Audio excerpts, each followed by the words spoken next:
we get to the march that Dr. King came for, the invaders were a part of what was happening and everything. So Dr. King's involvement really changed the dynamics. And to understand the dynamics that he changed, you have to go back to how Dr. King really became who he was in our eyes.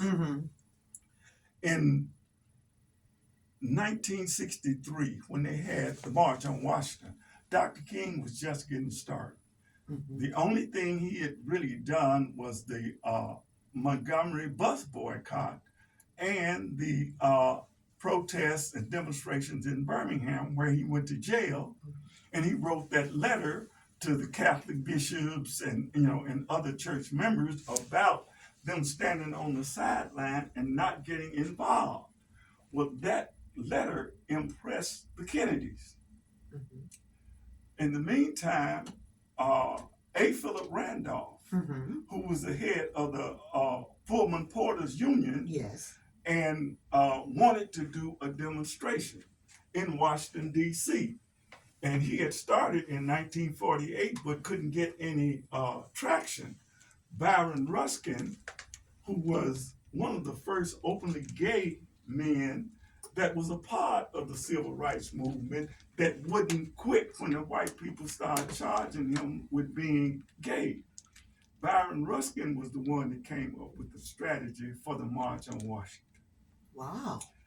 And he, Roy Wilkins, James Farmer, and A. Philip Randolph started announcing it, and the President Kennedy heard about it. And so he didn't want to stop it because an election was coming up, and he was trying to figure out how he could thread the needle. And because of the Dr. King's letter, he said that he could trust Dr. King. And so if they included Dr. King in the programming for the March on Washington, then he would support it. And so Dr. King agreed, but he brought John Lewis along with him because John Lewis was a part of SNCC. And SNCC was where all the young radicals, Stokely Carmichael and Rap Brown, they were a part of that. So that was the thing that got Dr. King in. But the real thing was his I Have a Dream speech. Nobody counted on that. Nobody saw him with that kind of ability to galvanize and mesmerize the world. And that's what got him the Nobel Peace Prize, which really pissed the civil rights leaders off because he was the new kid on the block. And they started charging him with the press, with overlooking them and talking about Dr. King, which is why he got the Nobel Peace Prize. So when we get to Dr. King in 1966, after he come out against the war, James Meredith, who had tried to integrate Ole Miss, but the civil rights leaders were afraid to come down into Mississippi. So he was literally by himself. And again, President Kennedy got involved and sent the U.S. Marshals down there. And that's what got James Meredith into Ole Miss. But James was pissed at the civil rights leaders for not coming down to help him when they were talking about doing what he was on the line doing by himself. And so he decided that he was going to show the world that a black man could walk from Memphis, Tennessee to Jackson, Mississippi without fear for his life.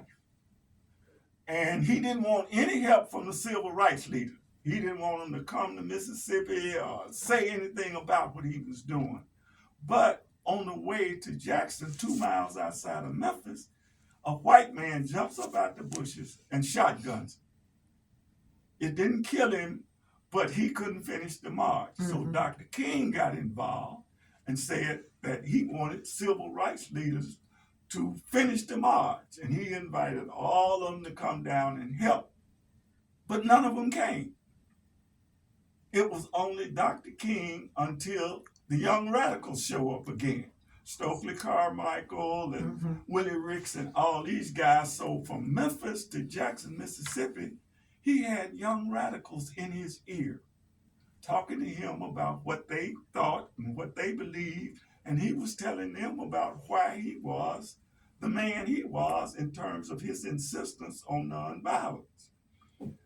Dr. King had a Face the Nation broadcast on Sunday, but he had to come to Memphis because WMCT was the only TV station. And while he was here in Memphis, Stokely and Willie Ricks got together and they did the Black Power first speech. And that's when Black Power became a big deal in this country. But the civil rights leaders still would not support Dr. King. So when he did his Poor People's Campaign, they wouldn't come to that. What he wanted was for church leaders, while he was walking, the plan was to walk from Marks, Mississippi, all the way to Washington, D.C. And they envisioned it taking about 2 months. And on the way there, they had to stop, rest. And this is where the churches and the preachers came in. But they would not come on board. They wouldn't come to the meeting. And they wouldn't help him raise money. So when the sanitation strike happened, he saw that as his way of showing what real poor people lived like. Because these people were the poorest of the poor. So he came to Memphis for that. And that march on the 28th was our really big, when the riot happened. Okay. Because we had gone down into Mississippi and up in Tennessee and over in Arkansas to HBCUs and high schools and recruited young people to come. And so when the morning of the 28th, when Dr. King arrived, he saw such a huge crowd. Art Gilliam, the owner of MLK, yes, he estimated the crowd at 50,000 people. Wow. 50,000, and this is why the police attacked the march, because they didn't want all those people going up Main Street to City Hall. So they stopped it before then. But Dr. King was so impressed, he wanted to talk to the Invaders because he wanted us to become a part of his Poor People's Campaign. So when he came to town on April 4th, he came on April 3rd, the night before, which is when he did his mountaintop speech. Well, the next day he met with us and Charles Cabbage and I to talk about his Poor People's Campaign and wanting us to be a part of his organized effort. But he had changed his mind because of what he saw us able to do in terms of turning people out on the local level. And he decided rather than taking people to Washington, D.C., he would get us to talk to Black Power groups all over the country. There were 16 cities that we knew that had Black Power groups. And what Dr. King wanted us to do was when he gave a march in Washington, D.C., using people in Washington, D.C. and Maryland, then all of us would do the same thing on the same day.